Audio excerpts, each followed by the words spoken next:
शिवसेना उद्धवगढ़ की सांसद प्रियंका चतुर्वेदी जी हमारे साथ मौजूद हैं। मैम, कल जिस तरीके से नीट को लेकर आपने सवाल उठाया है, लेकिन जगदीप धनखड़ जी ने आरएसएस को लेकर कहा कि हमें इस पर गर्व होना चाहिए, ऐसी संस्था है, क्या था पूरा? तो देखिए, जब मेरा क्वेश्चन आया था नीट के ऊपर, जहाँ मैंने कहा एनटीए की अकाउंटेबिलिटी तय होनी चाहिए।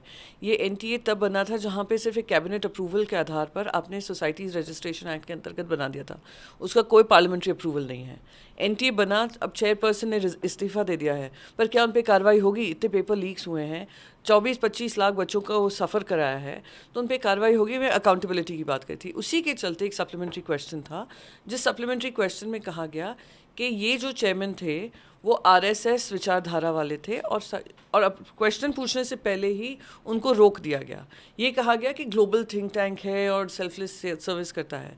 तो दो चीज़ मेरे मन में आई। पहली चीज़ तो, अगर सेल्फलेस सर्विस करता है तो उससे अगर आप जुड़े हुए हैं तो उससे सवाल पूछने से आपको आपत्ति क्या है? दूसरी बात, आपका खुद का ही गज़ेट नोटिफिकेशन आया है कि अधिकारी अब खुले तौर से आरएसएस के साथ जुड़ सकते हैं।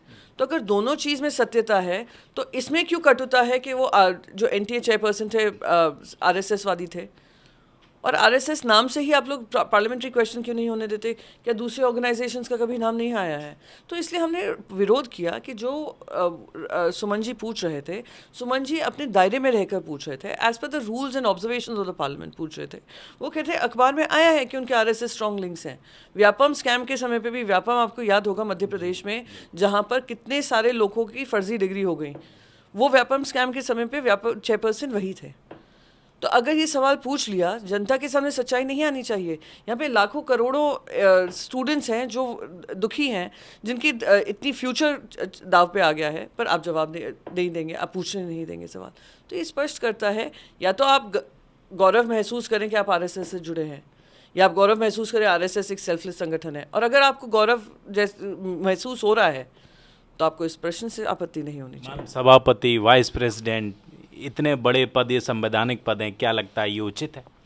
अब वो उसका निर्णय तो खुद वाइस प्रेसिडेंट को लेना चाहिए। बहुत ही एक्सपीरियंस है, उनका एक्सपोजर मुझसे काफ़ी साल ज़्यादा है, पॉलिटिकल एक्सपीरियंस है, तो वो खुद समझें कि क्या ये सही है कि जो सवाल युवाओं के मुद्दों को लेकर है, युवाओं के भविष्य को लेकर है, देश की आर्थिक व्यवस्था जो तय होगी आने वाले समय में, यही युवा निर्धारित करेंगे।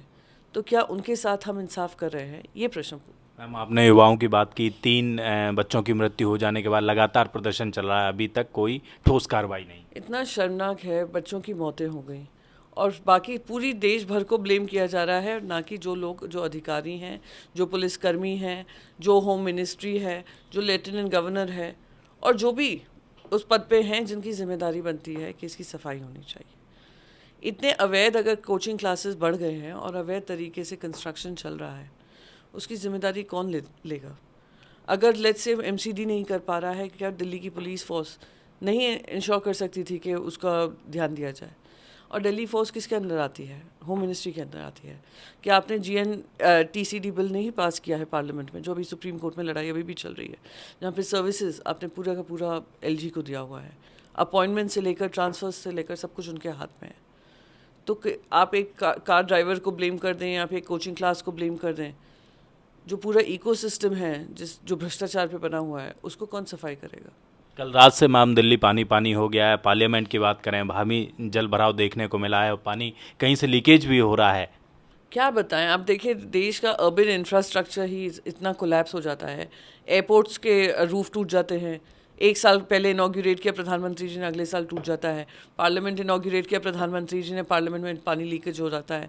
मैं कल खुद वहाँ पे 8 बजे तक थी, इतना पानी भर गया था पूरे कंपाउंड में। तो आप समझ सकते हैं कि बाकी दिल्ली का क्या हाल होगा। और ये तो 100 mm रेन थी, अगर उससे ज़्यादा जिस तरीके से हम रेनफॉल देख रहे हैं, जिसकी रफ्तार देख रहे हैं, वो बढ़ेगा, तो हम कैसे अर्बन स्ट्रक्चर क्रिएट कर रहे हैं?